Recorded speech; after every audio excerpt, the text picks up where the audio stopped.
Hey guys, it's Dr. Rick, and welcome to another Functional Fitness Friday. A few weeks ago, Rose from South Africa asked me if I would do a video and just talk about the importance of post-exercise stretching in the water. Now, I think it's a really good review because it's something that I think that some of us might forget a little bit, myself included, is that I think we so much focus on the program itself, whether we're working with rehab clients or conditioning clients or fitness clients, that sometimes that, stretching after is somewhat overlooked. Myself included, I'll say, okay, just do a couple of laps of walking and then we're good. So looking at, why stretching is important in the water post-exercise, obviously the phenomenal properties of water of hydrostatic pressure, buoyancy, viscosity, drag is going to help with improved blood flow to those muscles. It's going to really help prepare those tissues to kind of lengthen and maintain that flexibility and range of motion. So keeping a client in the water, just not having them get out and maybe stretch in the shower or stretch when they're at home is really important.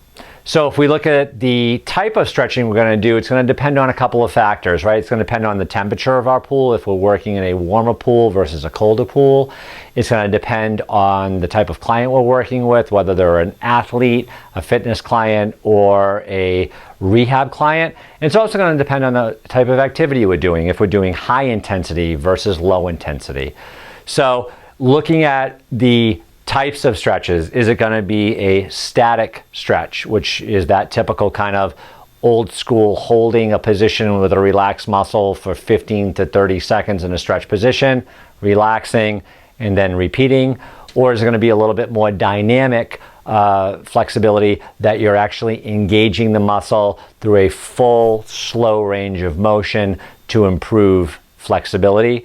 Can you also look at, is it going to be passive stretching, which you're going to be relying upon, say, like an external device, whether you're using a strap, a flotation cuff, a noodle, a board, things like that? Or will it be an active stretch, which you're going to be using the opposing muscle group that you're going to be stretching in order to engage the opposing muscle group, so reciprocally it's going to inhibit that muscle that you want emphasized to stretch?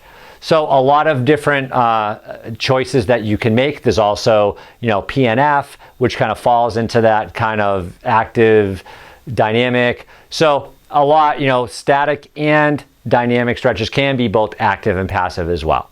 So just kind of, to kind of stir, jog your memory that, make sure that after your exercise session, your training session, that you really emphasize your stretching post-fitness before these clients get out of the pool.